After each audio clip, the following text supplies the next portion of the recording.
благодаря, че ние като Българо-турски дамски бизнес клуб имаме възможността днес да сме тук, хората, които произвеждат в България. Обичам и оценявам хората, които произвеждат, които дават за страната си. Ние като Българо-турски дамски бизнес клуб сме сравнително млад клуб, младо сдружение, но имаме голяма подкрепа. Начело господин Немотво, той е тук.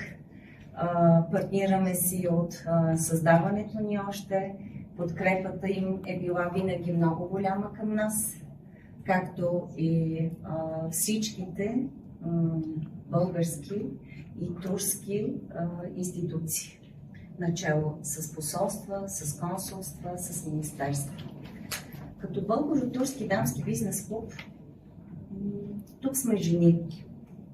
Като че ли жените успяваме по друг начин да докосваме и бизнеса, и по друг начин и да се събираме. Когато го усетят това, мъжете винаги ни помагат, за което ви благодаря. Ако нямаме и вашата подкрепа, няма как да се случи.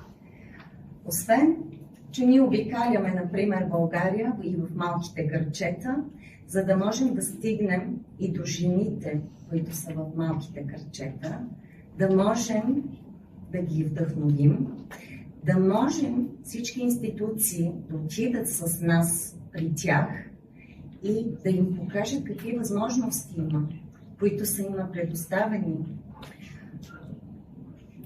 и да им дадем малко кураж, а България ще расте, ако докосваме и малките места. Освен това, какво успяваме да правиме?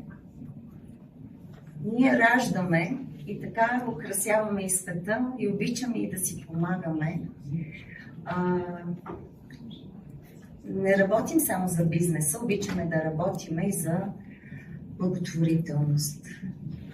Обичаме да си помагаме. И какво направихме?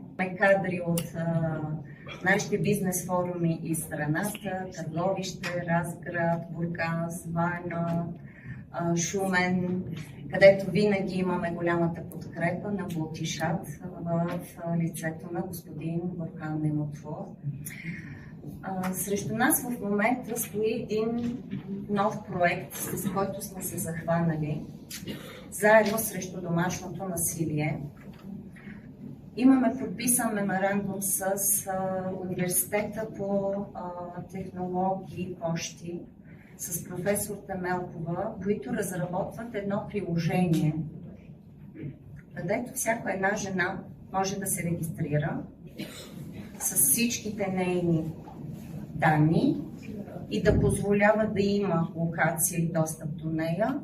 И в един момент това приложение може да послужи като паник бутон. Това приложение скоро ще е готово. Обърнали сме се към Министерството на вътрешните работи и към Министерството на правосъдието. Ако прегърнат, искрено се надяваме и вярваме, че ще прегърнат този проект, всяка една жена ще бъде защитена в не само домашно насилие, насилието може да е на улицата, и все пак да не забравяме, че ние сме нежния пол. И в продължение на тази кампания ние искаме да работим с спортни клубове, с спортисти, с известни личности на изкуството, за да може да не говорим само за насилието, а как да живеем без насилие. Как може това насилие, всеки мъж или жена, да се постави срещу човека, който е срещу него, като си помисли, че това може да е неговата майка, неговата дъщеря или неговата сестра. Имаме и една друга гордост, която септември месец, живот и здраве, ще бъде факт. Виждате пак тук от един благотворителен концерт за училището ни в Хатай. който ще се открие септември месец, и в това училище ще учат 860 деца и училището ще се казва "От децата на България за децата на Хатай". Мисля, че това е едно от много красивите неща, които сме успяли пак да направим. За цифрите и за бизнеса всички говориха много. Аз поисках така да поговоря малко и за хубавите неща, защото когато се съберем, да, ние работим, можем да си създаваме възможности за бизнес, но когато се съберем, ето виждате, че можем да правим едни красиви неща и да оставим една хубава следа след нас. Много ви благодаря за вниманието и се радвам изключително, че съм тук сред вас. И винаги ще се радвам да си партнираме и с каквото можем да бъдем взаимно полезни.